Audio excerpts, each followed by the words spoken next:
Good afternoon, Professor Williamson. I'm very happy to see you. My name is Igor Pris, Igor Evgenievich Pris. I work at the Institute of Philosophy of the National Academy of Sciences of Belarus. Thank you for accepting my invitation to give an interview and to tell about your philosophy and your research work. You're the Wickham Professor of Logic at the University of Oxford and Fellow of New College, Oxford. You are one of the world's leading philosophers. You've made great contributions to philosophy, to many domains of philosophy, in particular to logic, metaphysics, epistemology, philosophy of science, philosophy of language, and so on. You are the author of the excellent books, Identity and Discrimination, Vagueness, Knowledge and Its Limits, Philosophy of Philosophy, Model Logic as Metaphysics, Tetralogue, Doing Philosophy, From Common Curiosity to Logical Reasoning, the same book in the paperback, Philosophical Method, a very short introduction, the most recent books, Suppose and Tell, Debating the A Priori with Paul Bogosian, and you published more than 200 articles. The books Williamson and Knowledge and Williamson on Modality contain essays on your work with your replies. And I would recommend your books Tetralogue and Doing Philosophy, the same book in the paperback Philosophical Method, to a very large audience, to everybody who is interested in philosophy, and of course for the professionals also. So, Professor Williamson, please, as I know, your philosophical position is realism. Once you said, my instincts are realist about everything. And how do you understand realism, or what kind of realism do you endorse? What is your conception of reality? So I don't think of realism as something terribly precise, but just a general approach. It's one that regards reality as something that is largely independent of us. I mean, we're just one little species on one small planet, and so it's possible for us to be ignorant and in error about any topic whatsoever. But it's also possible for us to attain some knowledge. I mean, we've gotten, as it were, we have no right to know everything about reality, but the cognitive powers that we have, which evolved for, as it were, relatively practical reasons, turn out to be ones that we can use in a much broader way. So, as I say, I think it's this conception of reality as something that is beyond our belief and knowledge, but not for that reason automatically unknowable. Okay, so for instance, for Jocelyn Benoit, a French philosopher, reality, this is its definition, is just what it is. Do you agree with it? I mean, reality is just as where whatever is the case. So it's a completely as an open question what that is, just in calling it reality. Yeah. Okay, and how do you distinguish between what is real and what is not real? Well, I mean, that's something that we have to do, all the time, and we have to be able to tell the difference between a reflection and well, the reflection is real, but it's not real that there's something in the water maybe that it's just a reflection. So that as we're distinguishing how things seem from how things are is something that all kinds of animals have to be able to do, and then as it were the ways in which we we do that, we gradually become more systematic and critical, and so that as it were, we're applying them in science as well. But it's as it were, there's no single panacea, or I mean, to distinguish between appearance and reality. But as I say, it's not something that is very mysterious in principle, because that is just part of ordinary cognition, that things are not always what they seem. Okay. And are you a metaphysical realist or a scientific realist? Would you say so? Of course, those are not terribly precise terms, but I think I probably count as a metaphysical realist in a very broad sense. I mean, that I'm realist about really all aspects of reality. I mean, in the sense that I think there's, as it were, there is a true and a false answer to these questions, irrespective of whether it's one that can be found by natural science. I mean, of course, I mean, so I don't, as to whether I'm a scientific realist, I don't identify science with natural science in the sense of sort of physics, chemistry, biology, and so on. Because, for example, I regard mathematics as another science that's just as genuine as they are, and just as concerned with the nature of reality. But I certainly regard the natural sciences as one of the best sources of knowledge that we have. But I don't think one can reduce philosophy to some kind of natural science. I think, as I say, I think bearing in mind the example of mathematics is a good reminder that that there's more than one way of being scientific. And is there any relation between your conception, between your realist position and your epistemology, your philosophy of mind, and so on? Yes, I think there is, because I think the centrality that I give to knowledge there's a kind of realist conception there, because knowledge itself is something that we can be right or wrong about, because we can think we have knowledge when in fact we're suffering from some kind of illusion, and so it's important for me that that epistemology should take as well, should understand that its subject matter is not one that we have any extremely privileged access to, that it is all part of this reality that is to some extent independent of us, but still knowable.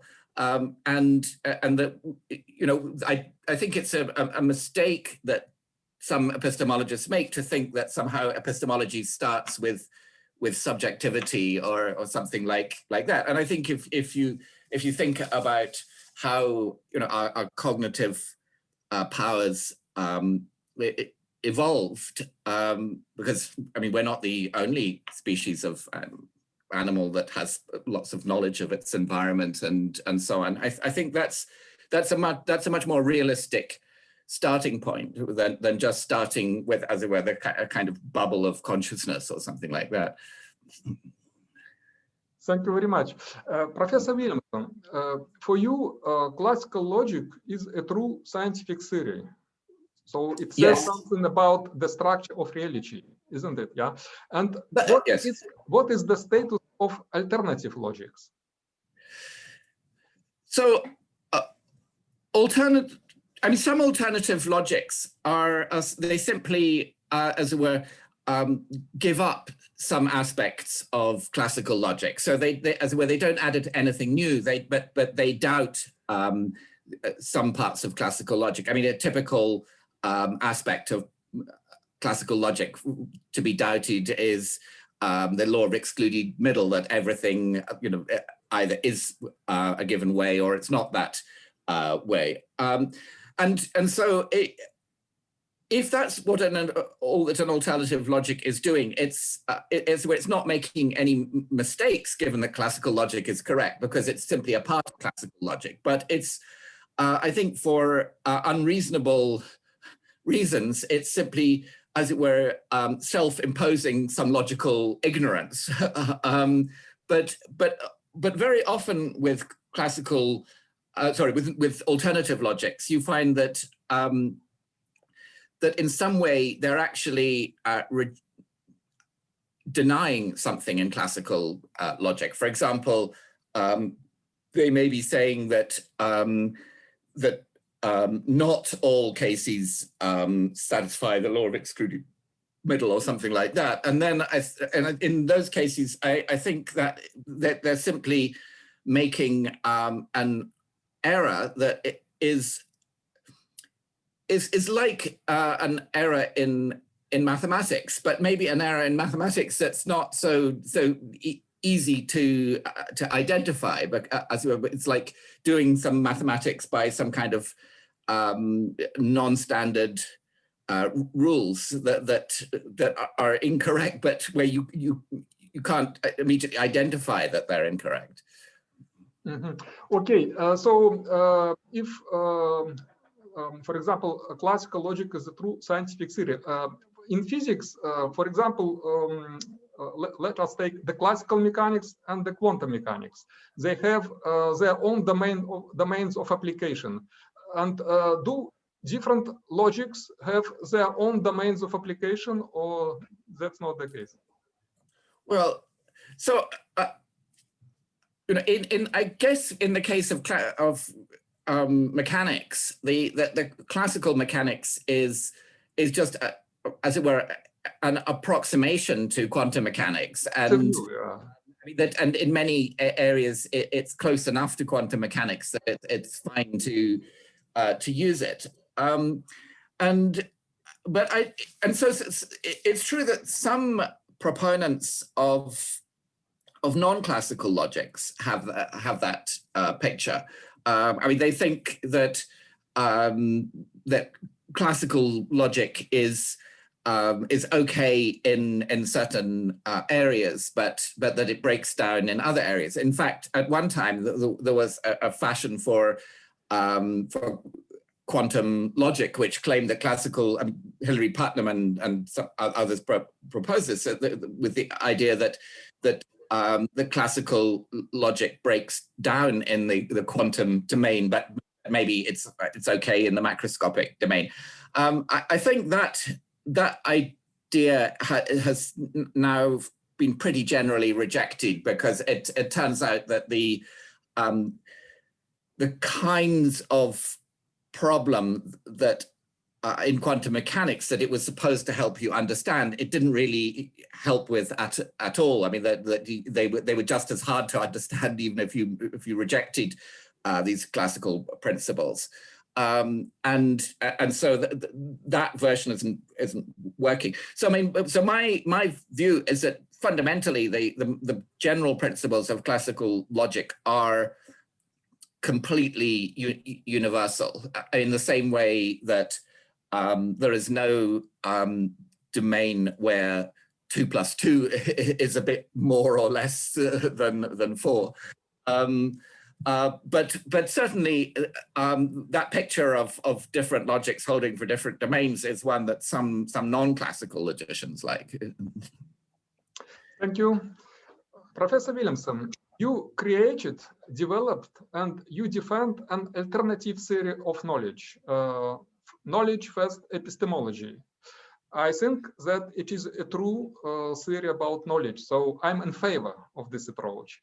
Is it possible to resume it in a few sentences, say a list of axioms, laws, postulates, like a scientific theory sometimes, a list of axioms or not? Yeah, I think that there won't be anything quite as neat as a list of axioms. I think what people need to understand is that it's a contrast between, roughly speaking, between two directions of explanation in epistemology. I mean, so the main, as it were, competitor for knowledge first epistemology is belief first epistemology, and with knowledge first epistemology, as it were, taking the idea of knowledge as the explanatorily basic and explaining other things in terms of that, and including explaining belief in terms of knowledge, whereas the alternative takes belief as explanatory basic and tries to explain knowledge in terms of belief. I mean, maybe for some people watching who are not so familiar with this, I should say something about the distinction between knowledge and belief. So, I mean, the most important single distinction is just that that you can have belief in something false, but you can't know something which is false. For example, that although people can believe that the Earth is flat, they can't know that the Earth is flat, but just because it isn't. I mean, of course, some people think that they know that the Earth is flat, but that's another mistake that they're making. So that's as it were, the single most salient difference between knowledge and belief. But another aspect to this is that even true belief can fall short of knowledge. So, for example, suppose you have a guru and you believe everything your guru tells you, but in fact, this guru is he's just making stuff up. He's not, he has no genuine insight, and so your guru might be telling you things at random, and you because you have complete trust in him, you believe everything he tells you, and so so some of the things that he tells you happen to be true, and some happen to be false. But the ones that are true, you don't come to know anything just by believing them, because he's a completely unreliable source. So as well, knowledge has to be gained in a way that is somehow more connected to the truth than that. And so I regard this notion of knowledge as a better starting point.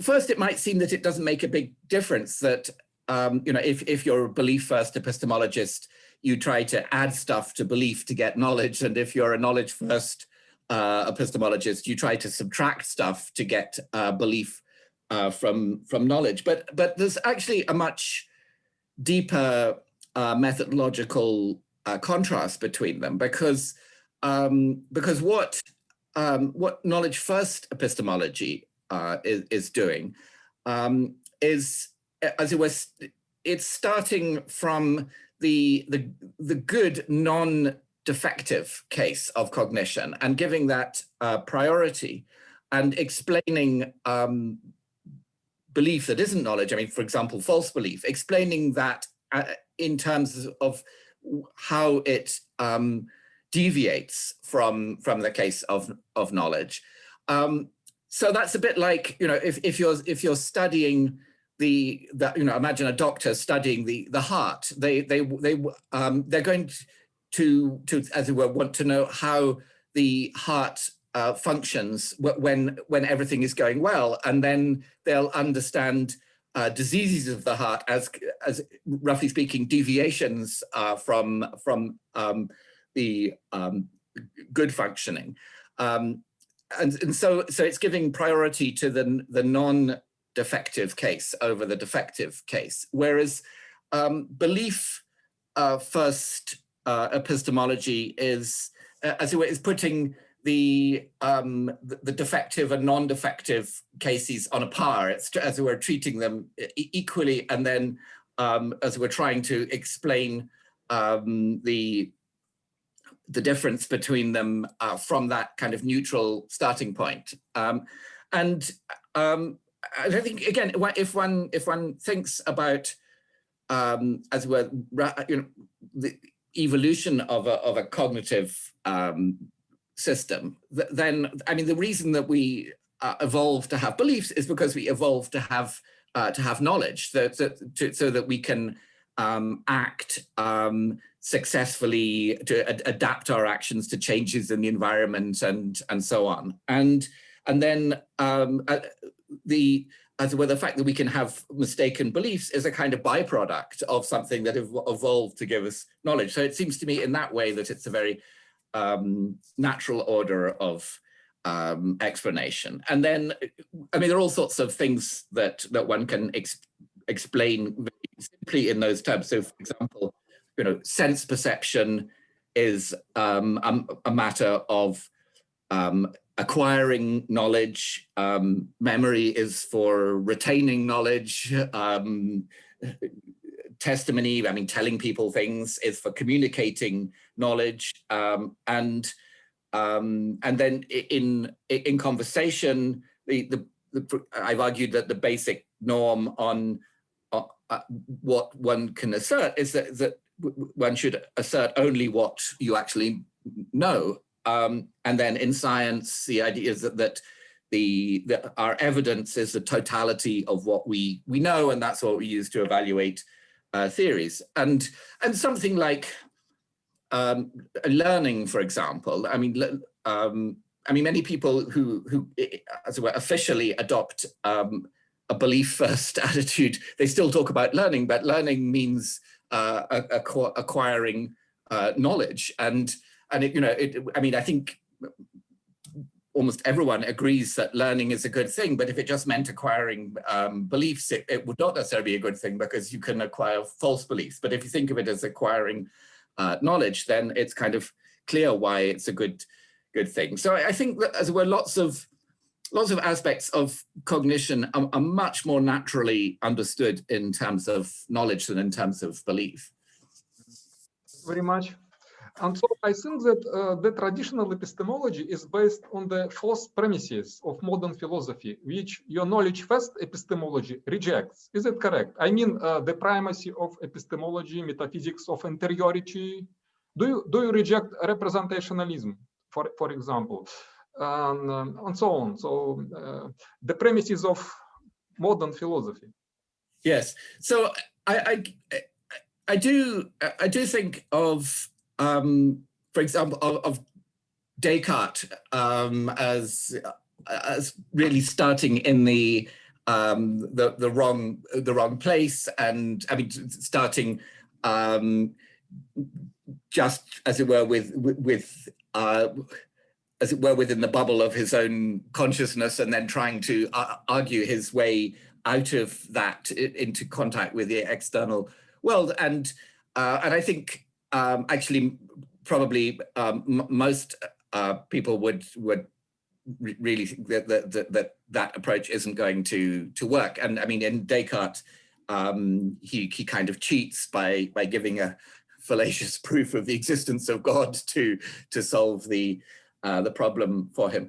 I mean, I don't think that all philosophy and history, or even all philosophy or all epistemology since Descartes, it's not all been belief first epistemology.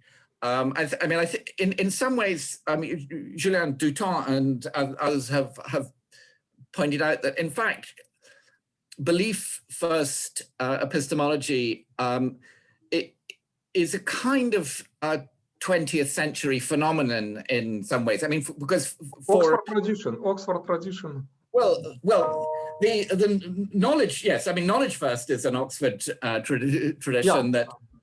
That knowledge first, yeah, knowledge first. Yes. Yes, and but it actually goes way back in the history of philosophy. I mean, so for example, it seems there was a lot of knowledge first epistemology in ancient India, and I mean, there was a time when people thought that Plato was a kind of belief first epistemologist, because it's true that he discusses some attempts to analyze knowledge in terms of belief. But I think it doesn't really seem plausible that Plato was a belief first epistemologist. Yeah, I think so, yeah. He was considering these analyses, but he didn't accept them. And I think probably the predominant style of epistemology in ancient Greece was a knowledge first one as well. But yes, I think it's true that a lot of modern philosophy, in the sense in which we philosophers talk about modern philosophy, i.e. philosophy over the last sort of four centuries or a bit more. A lot of that took as a starting point something, some kind of subjective consciousness in a way which seems to me quite inappropriate. Yeah. Okay, so traditional epistemology analyzes the concept of knowledge, and there are many different analyses of knowledge, many different definitions, attempts to solve the so-called get-here problem. And are these analyses useful? I mean, I think they have produced a whole lot of interesting examples, which do show us, as it were, how complex the as it were, the geography of these epistemological distinctions are. But I don't think that, as it were, that they were kind of, good approximations to the truth or something like that, because they were taking the analysis in the wrong direction, and in fact, I think it's often the case that many of the notions that they were trying to explain knowledge in terms of actually themselves have to be understood in terms of knowledge. So in that sense, it was getting everything back to front. But I mean, surely we did gain some kind of understanding of this, and it's not unreasonable to spend some time, on a project which eventually doesn't work out, and but at least that way we have more understanding of why it didn't work out. Of course, there is no non-secular analysis of knowledge in the form of necessary and sufficient conditions. But let us take, for example, the so-called anti-luck or anti-risk virtue epistemology of Duncan Pritchard. This is a combination of the cognitive virtue condition and the safety condition on true belief. And let us suppose that this analysis is secular, so knowledge first. Yeah. So is it compatible with your knowledge first epistemology? Yeah. So one point which I think you may have in mind, which is important, is that perhaps surprisingly, it is possible for a definition to be both circular and yet informative. And I mean, a simple example of that is that, if we want to define the notion of something being common knowledge, we could say that something is common knowledge if and only if everyone knows that it's common knowledge. And I mean, that of course is an obviously circular definition, but it actually does tell you that if something is common knowledge, then everyone knows that everyone knows, and everyone knows, and so on. But having said that, I don't really find Pritchard's approach helpful. I mean, it's too much of an idea salad for me, and I don't think that that just, as it were, mixing different ideas with different motivations together produces a stable or illuminating theory. I think that one really needs a more unified approach than that. And you know, so for example, you know, if with a combination of something like safety and cognitive virtue, I think if you understand safety correctly, it will do all the work that the cognitive virtue was supposed to do. So, and vice versa, no? Yes, but I think it will turn out, and fundamentally they're doing that work because at the bottom of them is something about knowledge. So I think I mean in general, in philosophy, as in science and mathematics, beauty and elegance are quite good guides to the truth, and so when I see some kind of messy, inelegant definition, I'm pretty sure that it's not going to work. I mean, of course, you still have to do the hard work of finding out where it goes wrong, and maybe, you know, but I usually when I look at it, I can tell that there's going to be a counterexample, although you know, take a bit of a while to think out what the counterexample will be. And for you, knowledge is the most general mental factive attitude. This is a non-reductive definition of knowledge. This is not a conceptual analysis. Nevertheless, this is a definition of knowledge, the most general mental factive attitude. Yes, and so factive there is a technical term, and it means, you know, an attitude that you can only have to things that are true. So, for example, you know, if you see that that there's you know, a bird sitting on a stone, then it follows that there is a bird sitting on the stone. Otherwise, it's not seeing that something is the case. It's some kind of illusion. And if you remember that there was a bird sitting on a stone, then that is also factive, because that could only be if there really was a bird sitting on a stone, and so on. And so these kind of factive, more specific factive attitudes are just all a specific forms of knowledge, and knowledge, as it were, knowledge is the one that includes all of these, in the same kind of way that the general property of being colored includes all the specific colors. So yeah, so I think that's the relation between knowledge and these more specific factive attitudes. Maybe there is a connection between your definition of knowledge and Pritchard's epistemological disjunctivism, no? Well, yes. I mean, of course.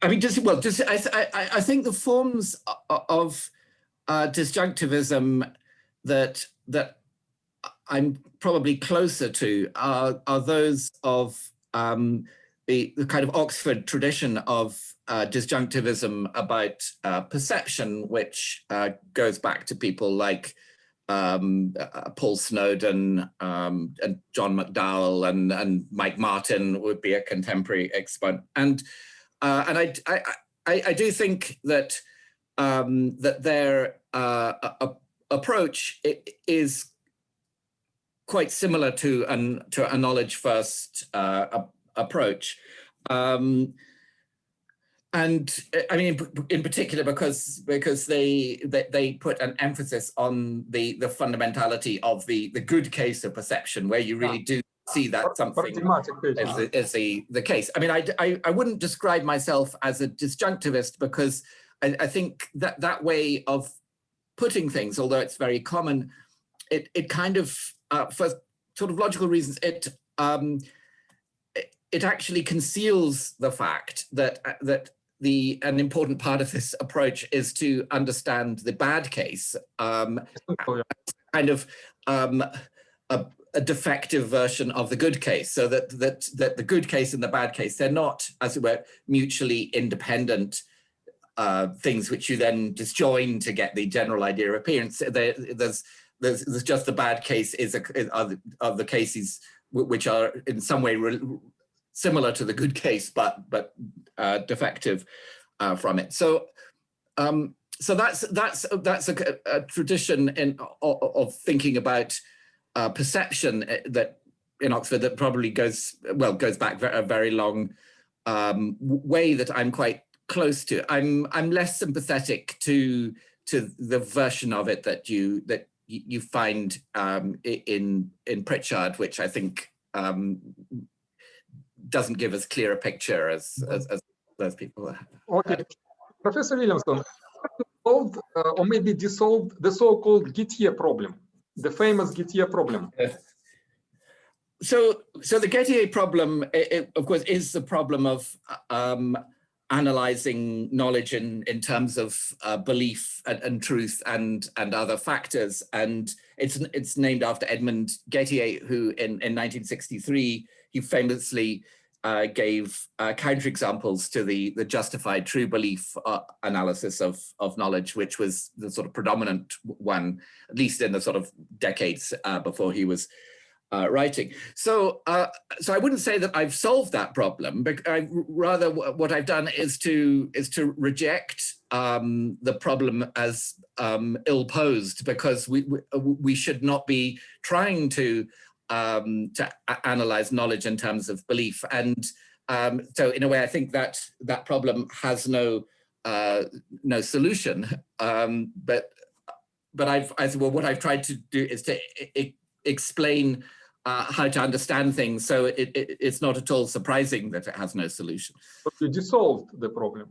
If you like, yes, yes. Have you solved the skeptical problem about the external world, or maybe also dissolved it? Well, so some people think of the skeptical problem about the external world as the problem of somehow convincing the skeptic that there is an external world, but starting only from assumptions and forms of argument that the skeptic themselves will accept. And I think that it's really clear that problem also can't be solved, because skeptics have taken trouble to accept so little that you cannot persuade them that there is an external world from their starting point, because their starting point is so impoverished. And I mean, the way I think of it is that once you fall into the pit of skepticism, there's no way of climbing out again by argument, starting from where you are, and so we just have to be careful not to fall into that pit ourselves. But I think what one can do is to examine skeptical arguments, which are in effect, as it were, arguments for jumping into the pit of skepticism, and we could show that that those are actually very bad arguments, that they make unreasonable assumptions in epistemology about knowledge and evidence and rationality and so on. And in fact, my experience is that some of the most dogmatic people one can encounter in philosophical debate are skeptics. I mean, they make a big show of how open-minded they are in a very self-righteous way, but it's absolutely clear that they're completely closed to any view but skepticism. Yeah, so I mean, I think one can do some things like that, but I think, as it were, the skeptical problem as it's sometimes posed is is simply insoluble, and that's really the skeptic's problem, not our problem. Thank you. Professor Williamson, sometimes we know that we know something in ordinary life as well as in science if we use an established theory. For instance, we know a lot about things around us. We know that we know about them. We know that electrons exist and so on. So you argue that in general, the principle according to which whenever you know something, you know that you know it is false. How often is it violated? Well, I think it's violated quite a lot. So let's just take any piece of knowledge. So for example, right now, I know that I'm talking, and I know that I'm talking. You know that you know that you're talking. Maybe I even know that I know that I know that I'm talking. But obviously, if we added more iterations of I know that, it would not be long before that we got to a statement that wasn't true. And I think that with pretty much any example of knowledge, if you keep iterating I know that, you'll get to something eventually which is, and maybe actually quite quickly, which is in fact false. So in a sense, it's the principle is violated almost everywhere in our knowledge, but as we're not always immediately. Sometimes you have to put in some iterations of I know that in order to get to the point of violation. Okay, thank you.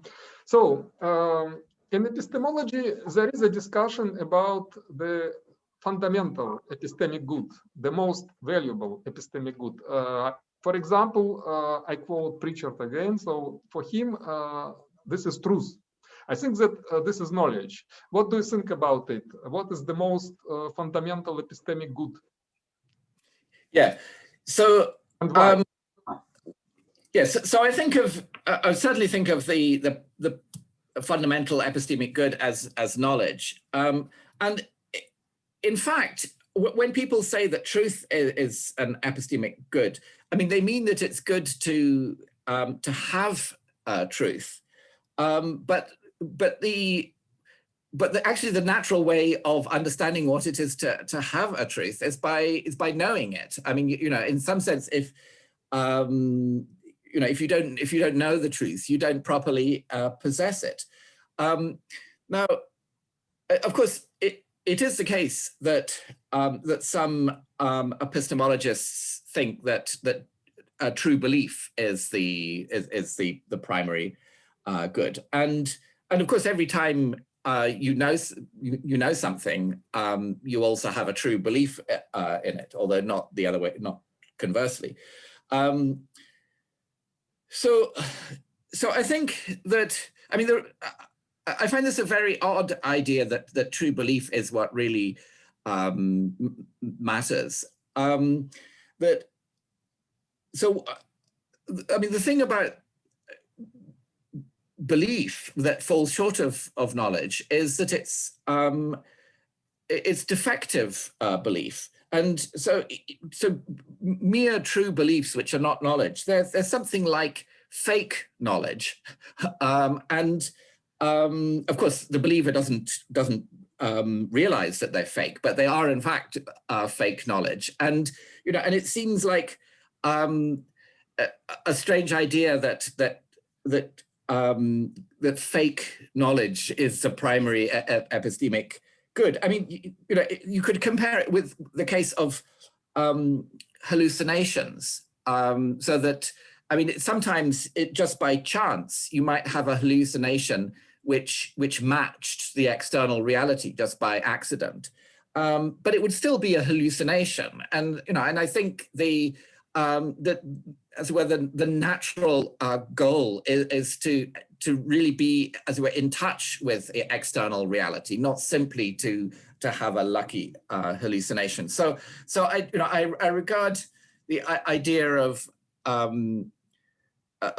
true belief as an epistemic good, as a kind of somewhat weird sort of deviation from the natural answer, which is simply knowledge. And I mean, I think it's a kind of focusing on true belief is something which may seem natural from the standpoint of belief first epistemology, but I think it really once one has one's epistemology properly sorted out, it really is not an attractive ideal at all. Okay, thank you. Professor Williamson, why do you think that knowing how is a kind of knowing that? Okay, so so I should explain that there was a long tradition of saying that knowing how to do things is a completely different kind of knowledge from knowing that something is the case, that it's non-propositional. And I mean, this is a sort of view that was associated, for example, with actually the Oxford philosopher Gilbert Ryle, but I mean, it was very standard. And then Jason Stanley, a philosopher at Yale, and I, in 2001, we published this very controversial paper where we argued that knowing how is just a special case of knowing that. So just to explain the kind of thing that I have in mind. So for example, I know how to pronounce the name Leicester, and that knowledge consists in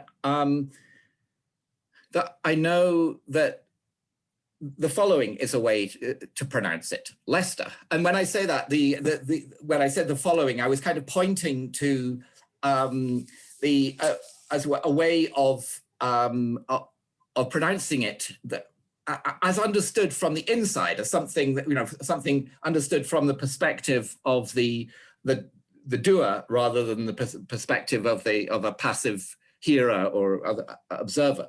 And that sort of formula, that knowing how to do something is knowing concerning some way understood in this practical way, that's a way to do it, works quite generally. So the arguments for that really have to do with the nature of indirect questions, because when we talk about knowing how to do something, the how there is forming an indirect question, and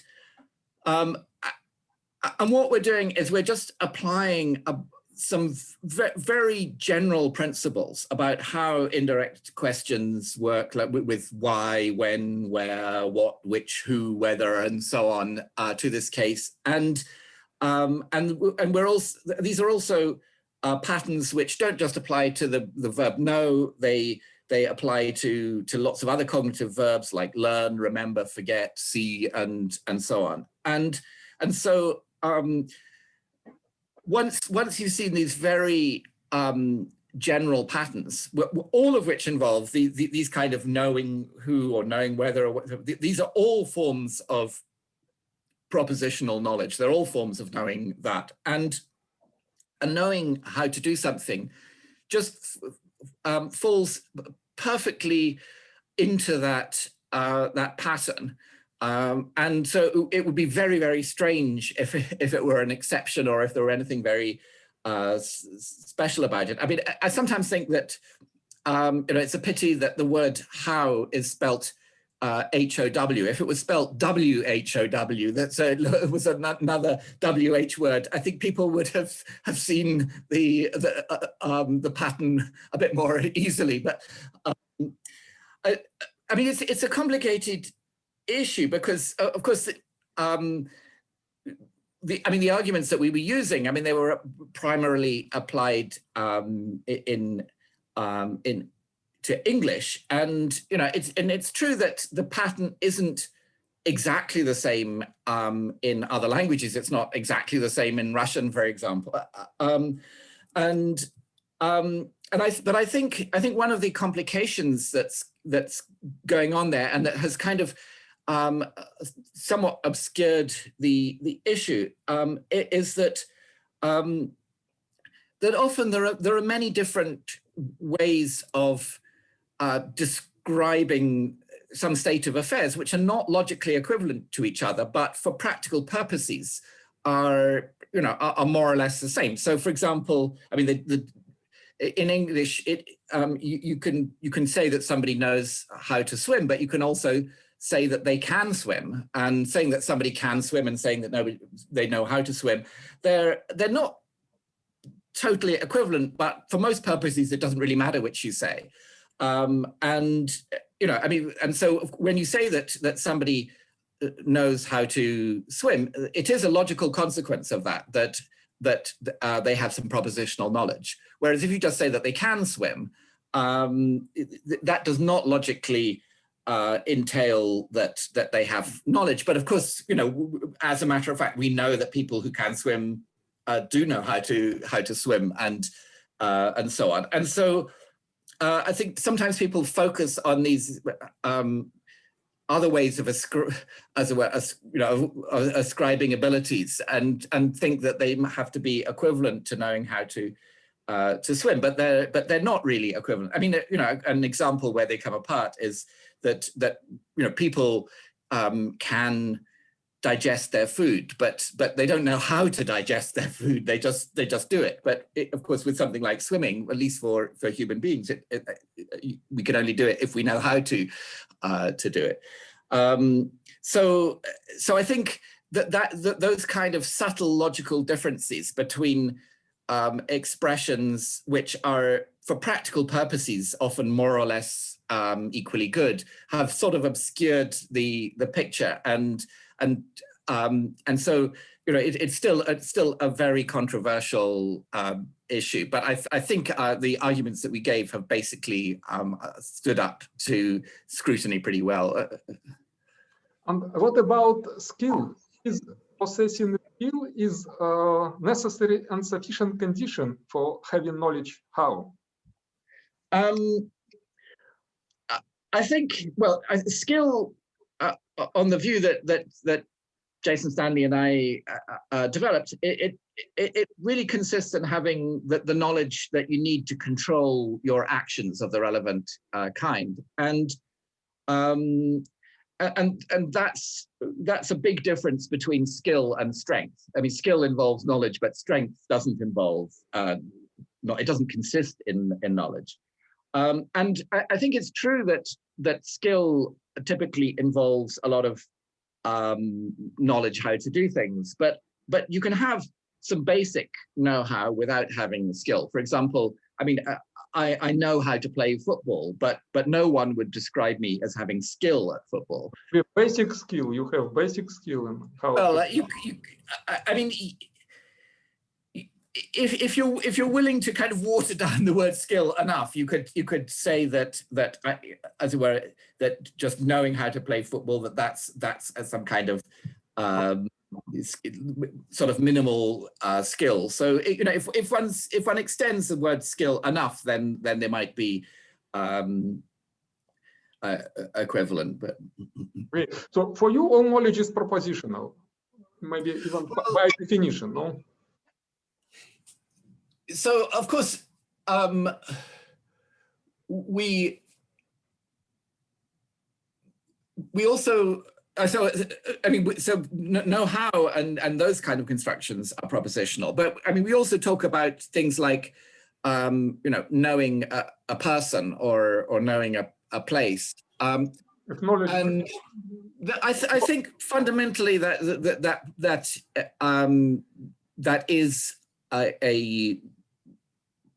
is propositional knowledge, but of course one needs more. One needs to argue that. But for example, often when we talk about whether we know a person, we're thinking about whether we've met them and so on. But I think it's true that that you do have to retain some knowledge about them in order to count as knowing them. I mean, I think we say that someone with very severe Alzheimer's no longer knows members of their own family or something like that. And I think that the kind of, that does involve a loss of propositional knowledge. For example, that somebody with Alzheimer's, in the presence of their son, they might not know that he is their son, and so that's a piece of propositional knowledge that they're lacking. Okay, thank you, Professor Williamson. And what do you think about the hybrid series? For example, knowledge first reliabilism, knowledge first virtue epistemology, and so on. They combine your knowledge first epistemology with more traditional series. Yes. In my view, they mix incompatible series. In my view, something like that happened at the beginning of the 20th century with the old quantum mechanics. Mixed the classical language and the new quantum language. So, what do you think about this combination? I think I agree. I'm not convinced that these theories really answer any genuine explanatory need. And I think sometimes people treat constructing philosophical theories like mixing cocktails, that they take some Goldman or Sousa and then add a few drops of Williamson and stir them all together. But that's not a good way to produce a theory. And I think if you've got two theories, neither of which works by itself, if you try to put them together, you're very unlikely to get a working theory. Okay, thank you. That's true, yeah. And in contemporary epistemology, there are different versions of epistemic contextualism and epistemic relativism. Do you think that some of them are plausible, at least in some limited domain of application? And if so, which of them? Well, so there are certainly some forms of contextualism about some epistemic phrases which seem correct. So for example, if we talk about knowing who someone is, that seems to depend on context, because sometimes it's a matter of putting a name to a face, but sometimes it's a matter of putting a face to a name, and so on. But in that case, although I think there is context dependence, it probably in fact comes not from the know part, but from the who part. That the who, because we're talking about, because the question who's that can actually mean different things depending on the context in which it's uttered, because the meaning of a question depends on the possible answers. And I think in different contexts, one has different sets of possible answers that are relevant. And so I'm not convinced of the case for epistemic contextualism about sort of fundamental epistemic terms like know. So, I mean, it is true that that we sometimes give answers to epistemic questions that depend on the context. So for example, when you're asked, do you know such and such, you might answer yes if you're in a bar with very low standards, but answer no if you're in a courtroom where the standards are very high. But I mean, examples like that don't really show that there's a difference in meaning as opposed to in simply the standards that we're using. And so an analogy would be, if you have a football fan, if he's in a bar with other supporters of the same team, and he may say sort of optimistically that their team will win tomorrow's match, whereas if he's talking to someone that he wants to impress long term with his powers of prediction, he might more realistically say that the other side will win. But I mean, that's not a case of contextualism. I mean, it isn't that the word win means something different in those two contexts. It's just that that what people say depends on their social context to some extent, and so I'm not really convinced that what's going on in the case, in the examples which people have tried to use to motivate epistemic contextualism, that they really show anything of that kind. Okay, thank you. Oh, by the way, were you asking about epistemic relativism as well? Or yes, yeah. Okay. So I should say I'm even more skeptical about epistemic relativism, because I don't really think that there are any robust data that it's needed to explain, and I'm very skeptical about relativist accounts in general, because they involve making sort of radical changes to the semantic framework of phenomena like personal taste. I think often what's going on with these accounts is that, as it were, people are trying to outsource their own relativist theories to the natural language, and as far as I can see, when you really describe the data, even about matters like personal taste, carefully, with no antecedent bias towards relativism, they can always be described in non-relativist terms more economically and more illuminatingly.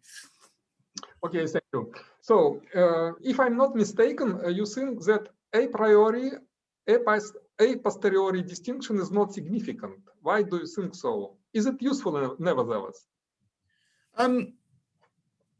Well, so I think it's not a complete illusion, and so I think it might be useful, as it were, at a relatively naive level. So for example, in some kind of very loose way, we could, if we were explaining what this distinction was to someone, we could say, well, mathematical knowledge is a priori and geographical knowledge is a posteriori, and and that one depends on experience and the other doesn't, and that, I mean, that wouldn't be completely wrong, but it's kind of a bit sort of superficial. I mean, in the way that if we were talking to children, we might try to classify flowers as yellow or red or whatever by color, but of course that's not a deep distinction between them. It's picking up a difference between them that's kind of genuine but superficial.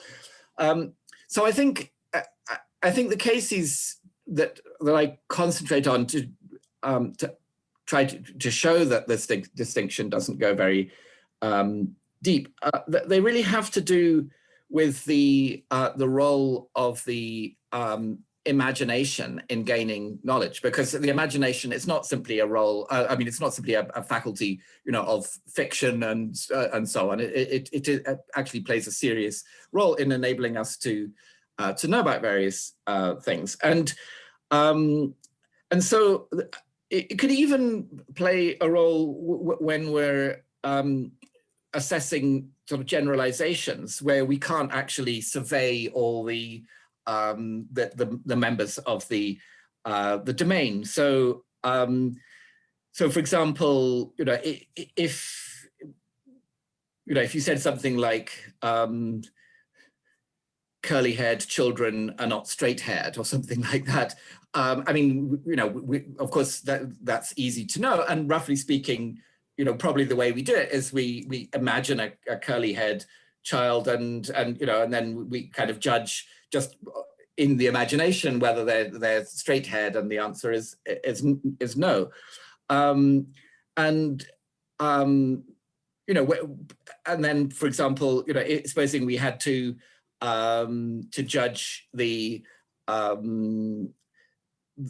generalization that life size gold statues of national presidents are kitsch luxury items or something like that, we would imagine such a statue and make a judgment about it. So often, what we're doing is when we're judging whether F's are G's, whatever F and G are, but we kind of imagine an F, and then we make a judgment about whether it's a G or not. And if that's done in a controlled way, it can actually lead to knowledge. And the thing is, that process, it's not using experience directly, because we're doing it in the imagination, so we're not doing it by sense perception. But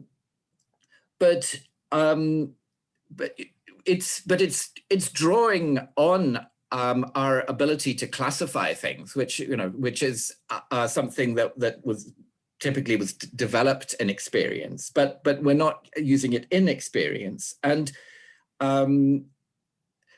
so in some of the cases, the judgments, I mean, the knowledge that we acquire through the imagination, we count it as a priori. If you something like, a curly-haired child is not a straight-haired child, that would be, I guess, would be counted as a priori. But whereas some of the other examples would be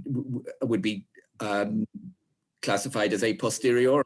But the actual cognitive process is working in the same way. I mean, we're using our capacity to assess, to recognize whether something's an F, and our capacity to recognize whether it's a G, so that, as it were, experience is kind of in there in the background, because it's given, because we've developed our recognitional capacities through experience, but it's not being directly used here. And so I think once one's seen that it's fundamentally that kind of process that's often being used, and sometimes the result is classified as a priori and sometimes as a posteriori, but it's fundamentally the same process. What that suggests is that it's not really a deep distinction, because there's so little difference even between ones which seem clearly on the a priori side and ones which seem clearly on the a posteriori side. So as where I think it's, if one were teaching some 18-year-olds very basic epistemology, I think it would be okay to teach them, the a priori, a posteriori distinction. I don't think it would do any harm, but I think once one tries to treat it as something really deep and fundamental, when one's going wrong. Distinction between the analytical and synthetic also. So, of course, that has been made in various ways, but I mean, fundamentally, I don't really think that there are analytic truths. So even truths of logic, for example, I wouldn't regard as analytic, because, well, as I said, people make the distinction in different ways, but in all these cases, these truths, I mean, for example, and like everything is self-identical with as a logical truth. I mean, that's true because everything is self-identical. So that as well, we can't just leave out the reference to the world. And people sometimes try to claim that, well, they define a notion of analyticity as something that where if you understand the sentence at all, then you will assent to it. But what I've argued is that really for any sentence whatsoever, including something like everything is self-identical, it's possible to have some kind of deviant theorist who does understand it by normal linguistic standards, and yet, in some kind of ingeniously wrong-headed way, they reject it. And that's not because of lack of linguistic competence or something like that. It's simply because what you accept or reject is partly a matter of your theoretical commitments. Okay, thank you. And what is your position about the nature of consciousness? So I mean, for example, how do you understand the so-called explanatory gap problem or hard problem in philosophy of mind? All this discussion, and what would you say about the nature of consciousness? Yeah. Well, I think consciousness is real. I mean, after all, when we're awake, we really are conscious, and we're conscious of various things in the world. I mean, there are surely several different kinds of consciousness. So so there is something there to be understood, but I find a lot of the philosophical discussion of it rather annoying. I mean, in the 1970s, Thomas Nagel published a famous article called "What Is It Like to Be a Bat?" Which sort of made the discussion center on the phrase what it's like as a kind of index of consciousness, and that, as it were, it's conscious because it's something that it's like to be a bat. And I think at the time that was a very valuable article, because it was a time when behaviorist psychology was still very influential, at least in philosophy of mind, and was doing a lot of damage. And I don't think, as it were, it was one of the articles which helped people sort of get over their behaviorist inhibitions and and accept that there really is something here to be understood. But I think that phrase, what it's like, it's now well past its sell-by date, and yet people treat it as a kind of magical wand that you just say, well, consciousness is what it's like, and I don't think that it really explains anything very much at all. I think they maybe have the idea that it just tells you to look inwards, and then you'll somehow be acquainted with the inner nature of consciousness. But I think that's just, as it were, introspection really doesn't tell one very much about the nature of consciousness. So I think that part of the problem is that we haven't really established a very perspicuous idiom for describing consciousness and so it's much less clear what the data are that need to be explained than people think. And and some people still talk about qualia and which I find sort of totally unhelpful. It seems to me it's a kind of way of thinking about the mind that was state of the art in about 1740 or something like that, but it's really we should be able to do better than that by now. And so so if people are just using phrases like the explanatory gap problem and the hard problem as kind of labels for this general area of confusion where we don't really know what the best way of thinking about these things, and that's okay. But I think people often assume that there's a much more sharply defined issue there than there really is. I mean, what I expect is that gradually, through some combination of advances in neuroscience and psychology and philosophy, I don't think it can be done without philosophy, that we will gradually have more and more nuanced and informative accounts of consciousness, of the relevant psychological phenomena in this area, and maybe,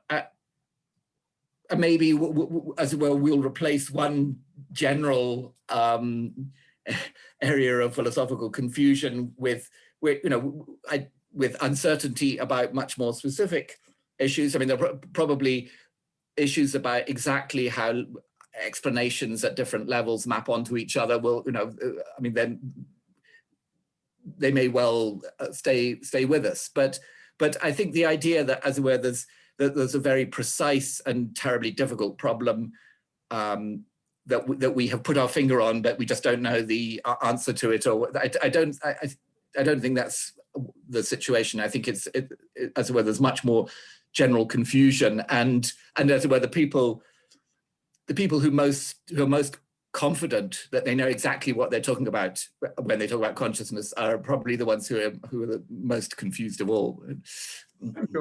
Thank you. So, Professor Williamson, do you believe in God? Or maybe you think that the religious beliefs are false? Or maybe there is a religious form of life practice in which the religious beliefs play the role of the Wittgensteinian hinge propositions. What do you think about all this?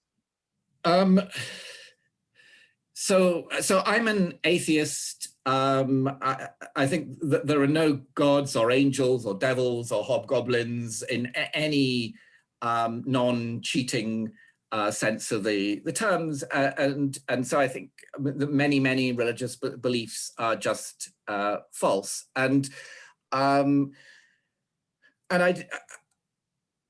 don't think of the kind of Wittgensteinian language games approach to religion as really giving most religious people what they want. I think it's, as it were, that kind of treatment of religion is really for maybe Western intellectuals who are basically atheists but don't like to admit it, and as it were, so they can continue with some religious practices without any real religious beliefs. So, I mean, of course, people vary. So I once had a colleague who was, I mean, I was in a philosophy department, and the theology department was next door, and a young theologian who'd been educated by Hans Kung and others, and I remember trying to. He's notionally a Roman Catholic, but I was asking him, so what actually do you need to believe in order to be a Christian? And he didn't really want to give any kind of proposition that you needed to believe in order to be a Christian. And then, but I pressed him, and finally he gave the proposition that the cross is a powerful symbol, which I think, I mean, I think I believe that the cross is a powerful symbol, but that kind of very minimal attitude to religion, as I say, I think the great majority of religious people would not be satisfied with that kind of, as it were, performative attitude. And so, of course, I think, I mean, for sure, many people find religion comforting, but that doesn't make it true. And it seems to me that the challenge is to find a way to live without self-deception and wishful thinking. And I sometimes enjoy the Voltaire saying that the progress of a river to the sea is not more swift than that of mankind to error. Thank you. And what do you think at present are the most important problems in philosophy? The most important problems in contemporary philosophy? What do you think about? Well, so of course, like any other science, I mean, philosophy is full of unsolved problems, and solving one of them, one problem raises lots of new ones. So, I mean, ignorance is a sort of many-headed hydra. So, I think many philosophical problems, including contemporary philosophical problems, have to do with the relation between a sort of common sense view of the world and scientific discoveries. That, as well, to work out what kind of impact the discoveries of the natural sciences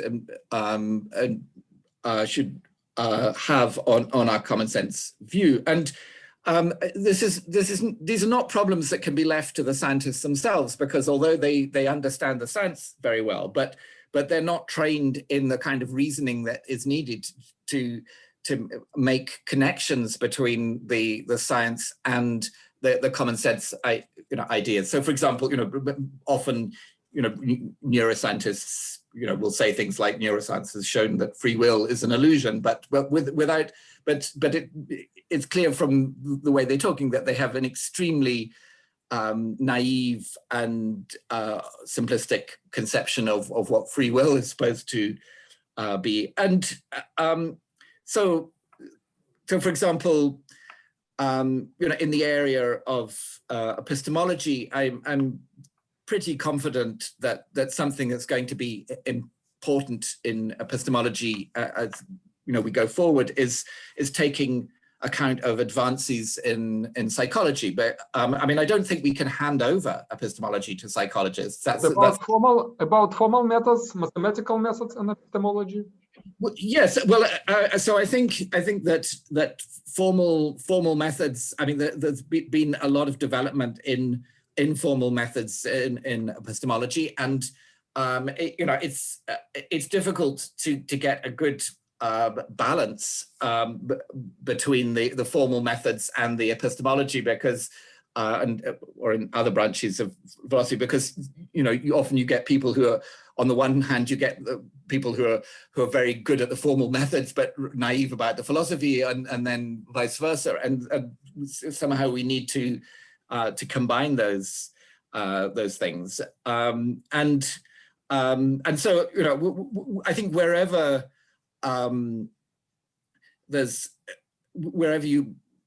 you have areas of philosophy where mathematical methods are being used, then you have lots of problems associated with that. But they're not, as it were, it's not that there's one huge problem that's unsolved. I mean, unless you treat it as the problem is, what is human knowledge, or some kind of, as a generic term there. But I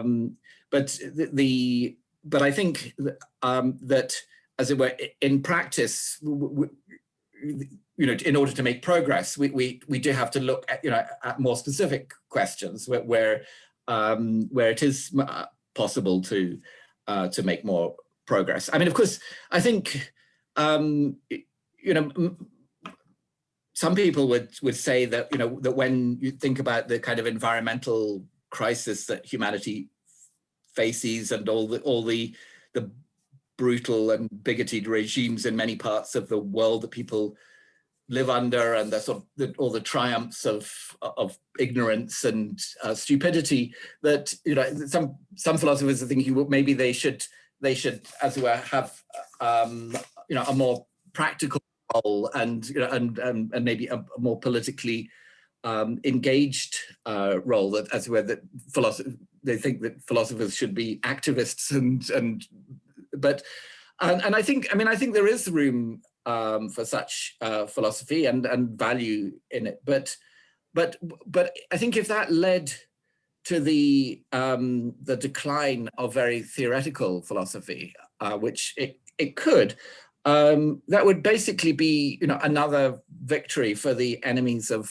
reason, and so sometimes I compare our situation to that of the 1930s, when there were some terrifying totalitarian regimes, and war was threatening, and so on. But then, if you think, I mean, there were, so of course, I'm doing nothing to diminish how urgent and serious those problems were, but it was also the case that at that time there were two of the greatest logicians who ever lived, Kurt Gödel and Alfred Tarski, and of course they could have spent their time in campaigning politically against the rise of Nazism or something, but which certainly was one of the most evil political movements.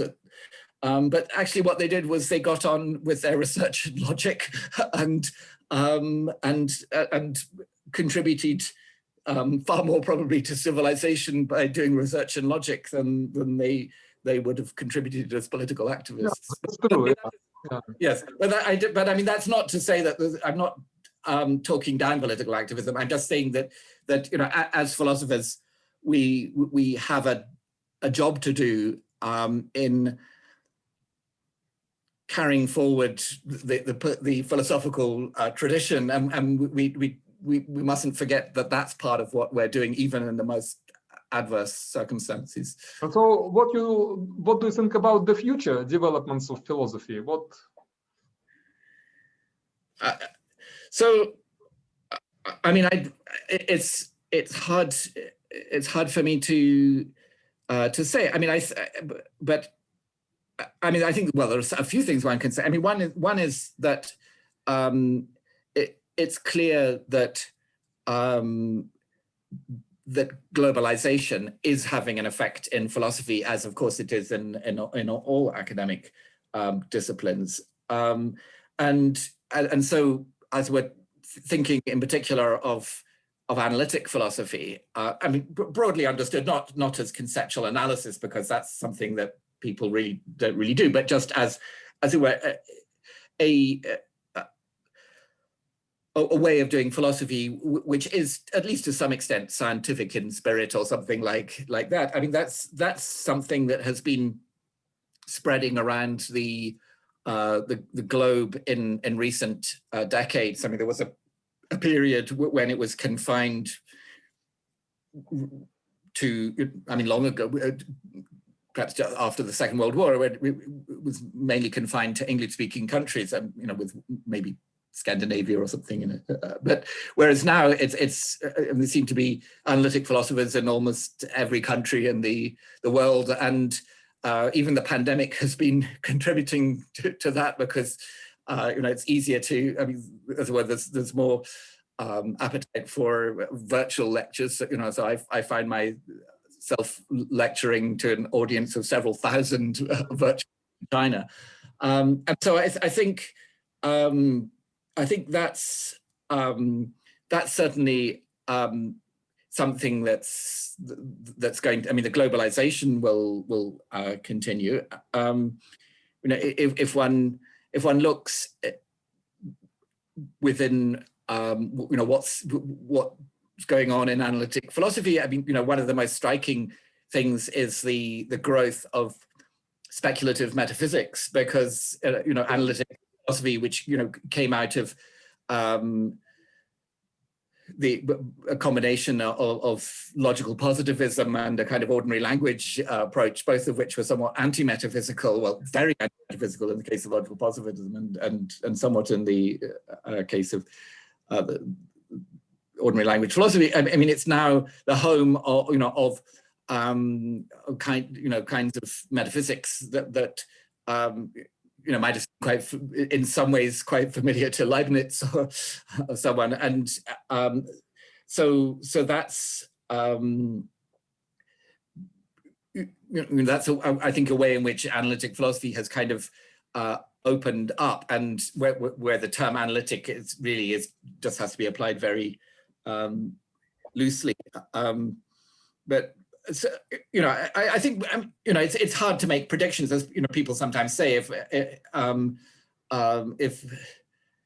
I knew where philosophy was going, I'd be there already. Yeah, yes, that's true. Yeah, thank you. You said that analytic philosophy is everywhere now, but some continental philosophers say that analytic philosophy is in crisis now. So, is it true? Is current in crisis?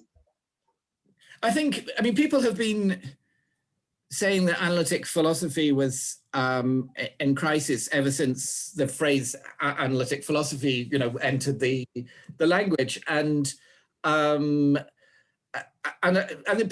people who say that are often people who know virtually nothing about analytic philosophy. So that I think often it's just wishful thinking. I mean, of course, I think you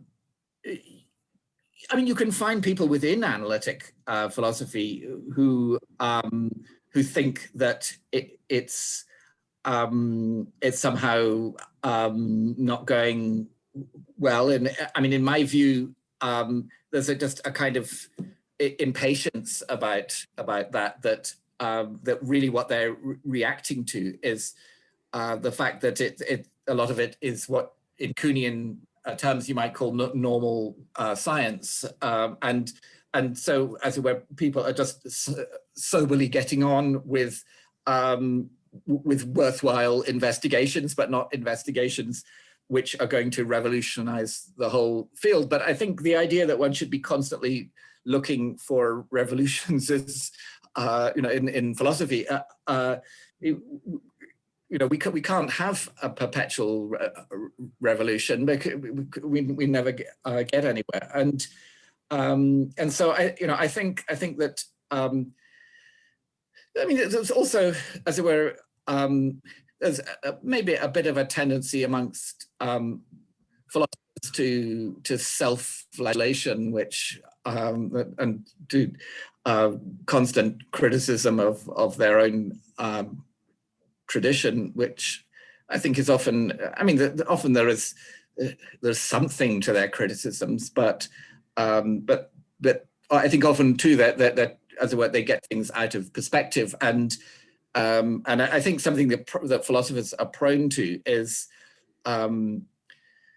comparing a somewhat pessimistic view of philosophy with highly idealized views of other academic disciplines, and my experience is that sometimes I've wanted to go to neighboring scientific disciplines just to get the answer to some question that seemed philosophically relevant, but my general experience has been that whenever I looked at what was going on in some relevant bit of another discipline, I'd find that there was much more disarray and disagreement and so on there, and it was more like philosophy than as where philosophers tend to imagine.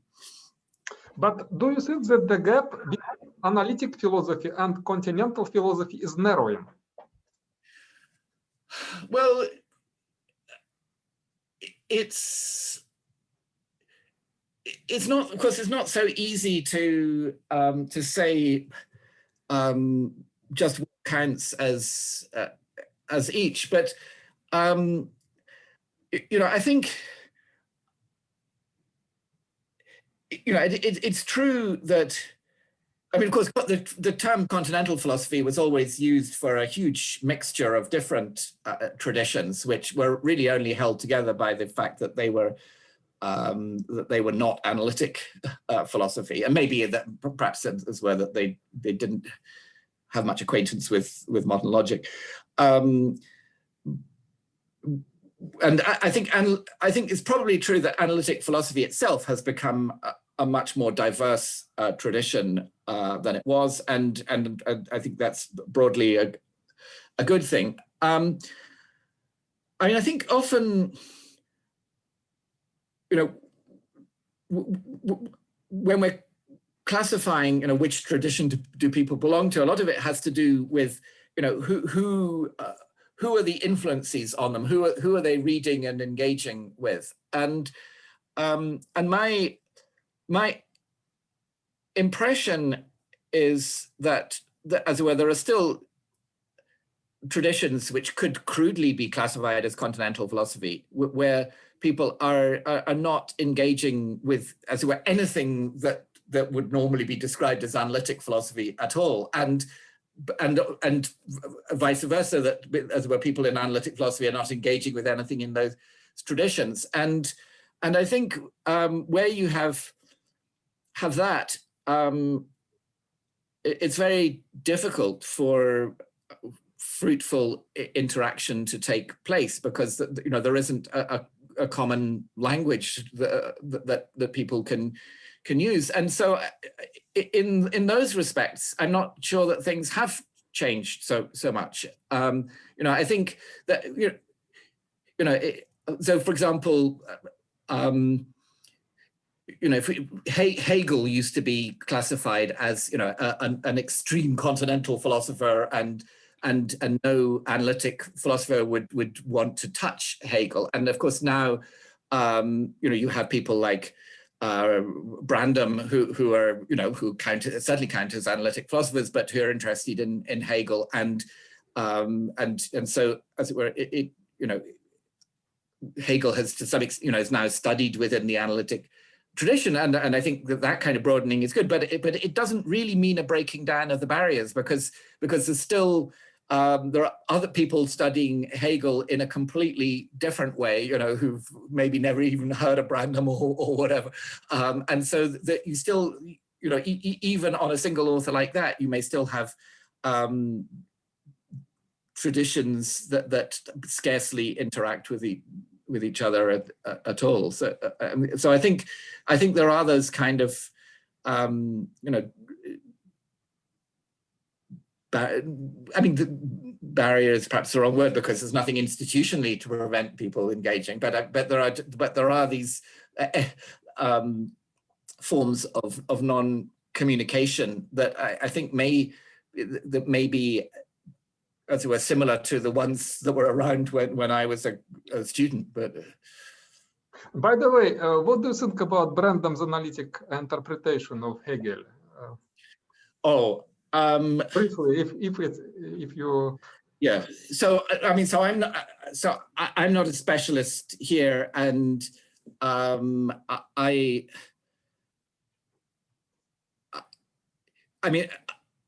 my vague impression is that it might have more to do with Brandom than it has to do with Hegel, but I'm not saying that with any real authority, so I don't want to. Okay, sure. You spoke about metaphysics. This is a tendency in analytic philosophy, speculative metaphysics. I think you are a metaphysician, of course, but I don't think that you are a speculative metaphysician. So do you accept the pre-Kantian metaphysics or something like that? Well, so it's true that most of the work that I've done in metaphysics has been very closely related to logic, and so, as it were, it's quite a certain kind of intellectual discipline. From the logic as metaphysics, yes. Good as evil. But the thing,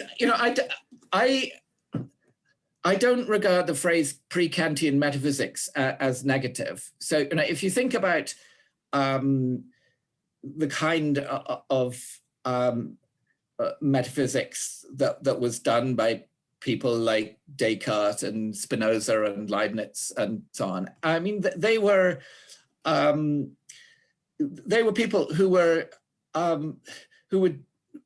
sure that they were producing speculative theories, but they were producing them partly in the light of what was then contemporary science, and particularly in the case of Descartes and Leibniz, they were major contributors to it. So that it was not as it was some kind of pathological phenomenon at all. I mean, they may have been asking questions that it was beyond the capacity of the intellectual community at the time to answer, but so were the ancient Greeks. I don't think that that's such a bad thing to be happening, and I guess the perception amongst many analytic philosophers was that, and particularly metaphysicians, was that really Kant did not somehow reveal some essential limitation of metaphysics. You know, that did not reveal bounds of sense which we have to be careful not to transgress or whatever. So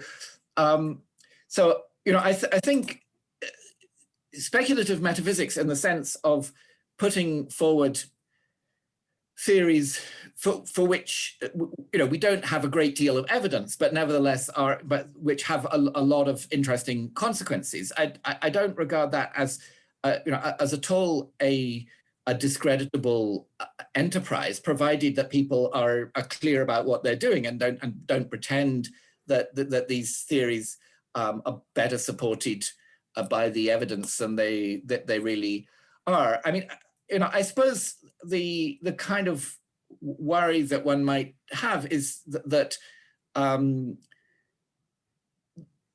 that these theories, as where it's not always it's all clear what exactly the consequences of these theories are. So maybe that, you know, but because they're not formulated clearly enough, you know, for one to know what they imply. And but that's not a problem about being too bold. It's a problem about not being bold enough, about not taking the kind of intellectual risks that are taken when one does formulate theories from which it's relatively easy to deduce all sorts of consequences.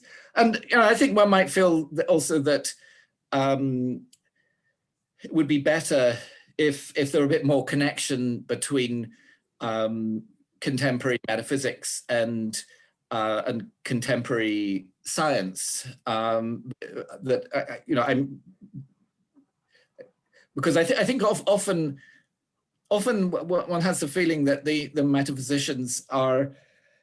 It's not that they think that science is irrelevant, but just that they have a rather old-fashioned and uninformed picture of what's going on in the science, and that it would be better if they were more in touch with scientific developments. But of course, it's very difficult, and even harder now than it was in the 17th century to really be on top of what's happening in metaphysics and on top of what's happening in fundamental physics as well. But there is progress in science, there is progress in philosophy for you, I think so, and there is progress in metaphysics. There's some progress in metaphysics, but I think progress in philosophy, of course, yeah, for you. Yes. I do think we have to be, there's progress, but it's not automatic, and I do think we have to be very careful about our methodology. That, you know, if we're not careful, we can slip into ways of doing philosophy where no real progress is made. But as it were, if we do things properly, we can make some progress. Yes. And do you have any idea about Quentin Meillassoux' speculative materialism, French philosopher Quentin Meillassoux? So I haven't read his work. I haven't read anything about him that made me want to read his work, but maybe I'm missing something. Okay, thank you. Because we spoke about metaphysics and speculative metaphysics. So, Professor Williamson, how to write a good philosophical article? So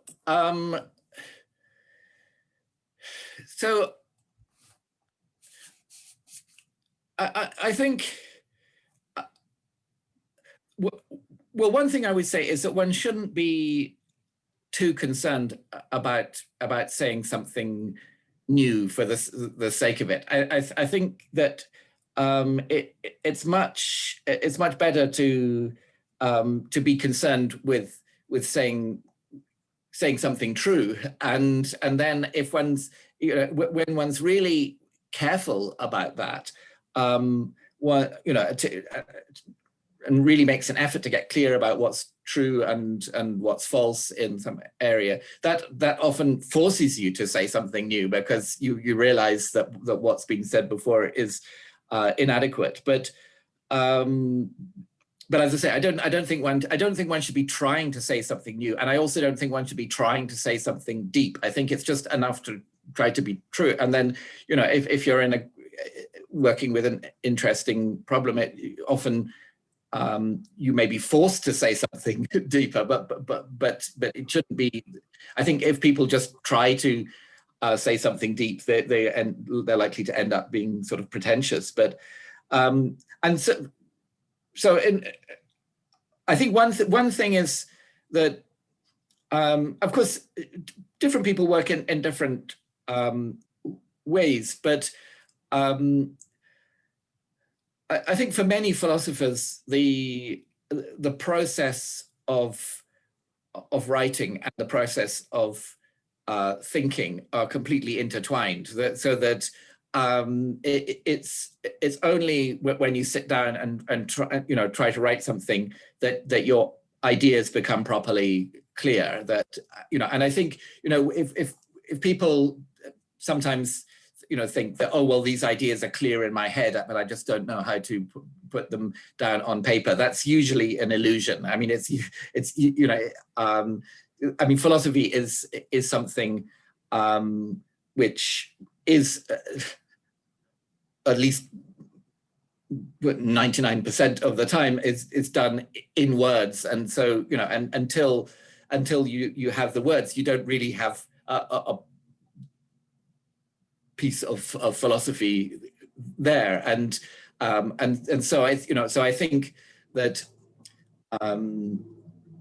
that it's finding a productive and efficient way of writing that is often the key to developing the philosophical ideas as well. Yeah, of course, yeah. But before writing, you have to think a lot about your ideas, or you are just writing and then your ideas come. Well, of course, you can't just start writing from nothing, so I think a kind of common experience is that one's involved in philosophical discussion, and as through talking to people, some kind of vague idea emerges, and then you see some way of developing it in discussion with others, or sometimes it's reading other philosophers that you read something and you see that there's something wrong with it in an interesting way, and you really want to explain what it is that's going wrong there. So I think what certainly does not work is the picture of the philosopher as a kind of isolated guru who just sits on top of a mountain and as it were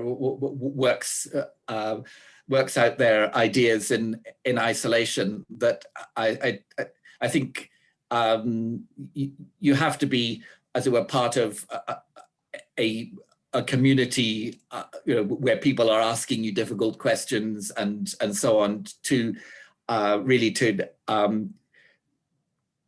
be forced to work, to the kind of standards that the community requires. And I think it's just and also to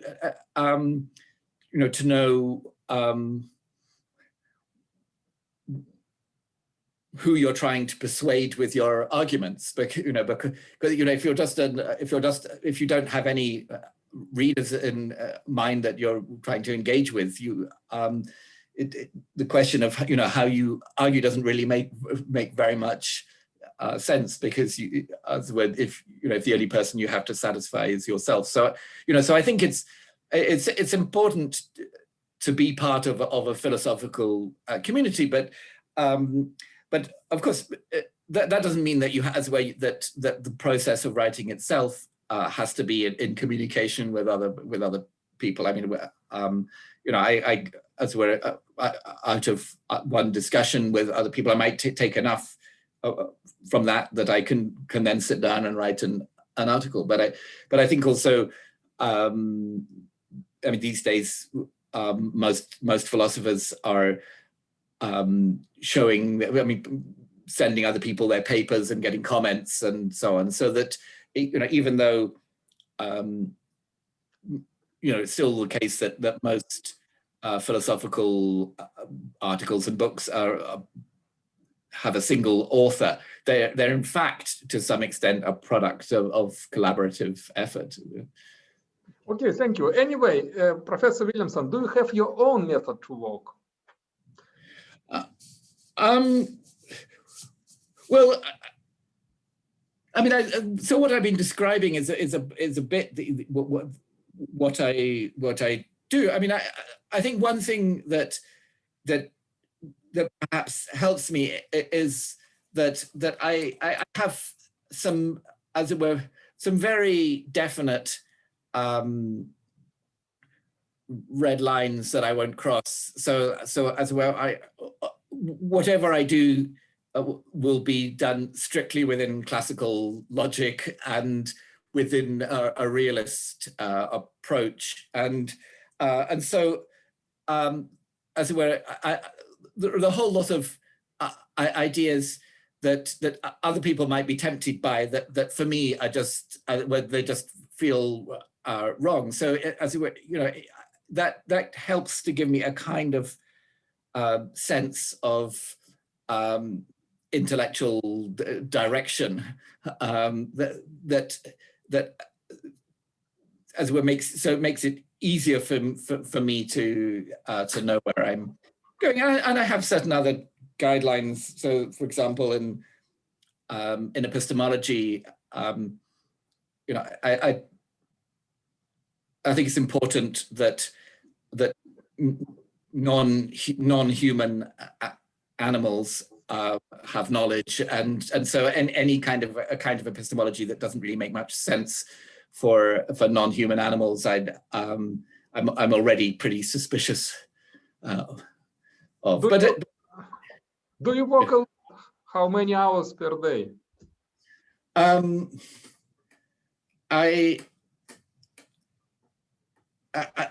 don't really keep count, but of course under lockdown, working at home, it's harder to know. But so before the pandemic, I would do most of my work in my room in New College, and I think so I would start work at 8:30 in the morning and finish work at 6:30 in the evening. So I mean, I've heard people tell me that there are sort of rumors that I work 16 hours a day or 20 hours a day or something like that, but that's nonsense. I just work, you know, a reasonable number of hours. Of course, you do also other things, not only to work.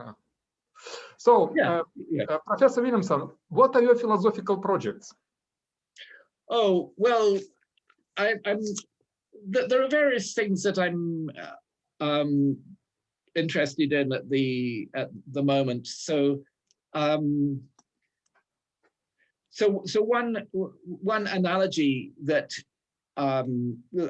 already present in knowledge and its limits is between knowledge and action. And a few years ago, I rethought that, and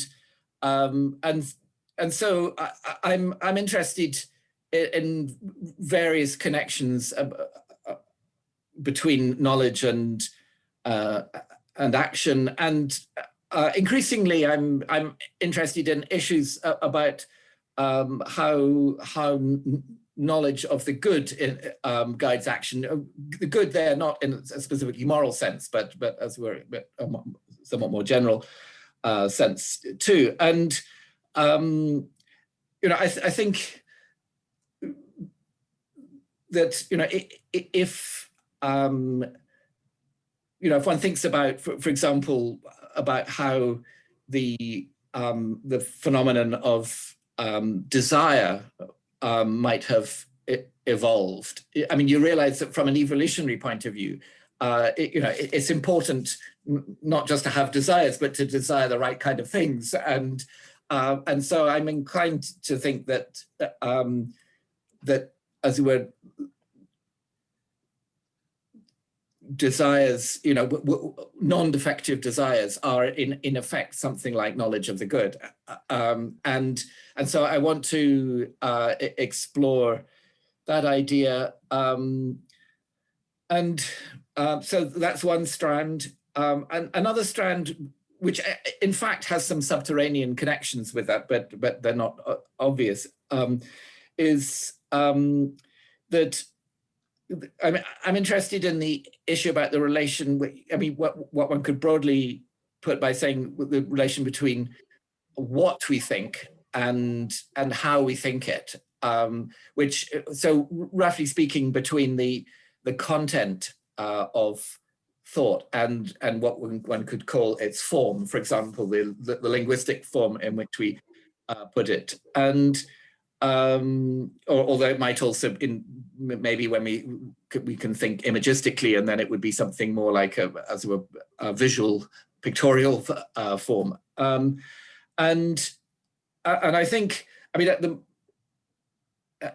the present, there's a kind of tendency to try to put all sorts of aspects of the form of thought into the content of thought. So these are what are sometimes known as hyperintentional views, and it seems to me that there are reasons for thinking that that we just can't avoid making this distinction between form and content in thought, and that we, as it were, really to understand what's going on cognitively, we just have to keep track of these two levels and not try to fuse them into a single level. And I think that all sorts of philosophical errors are actually the product of not making this distinction between form and content properly. And I think, for example, even the connection with what I was saying before is anti-realism about morality is maybe ultimately a product of failure to distinguish between form and content in the right way. So I mean, those are a couple of things that I'm working on at the moment. Very interesting, yeah. Professor Williamson, thank you very much for this interview. It was my pleasure to discuss with you. All the best for you and for your research. Well, thank you very much, and it was a pleasure for me too. So, goodbye. Goodbye.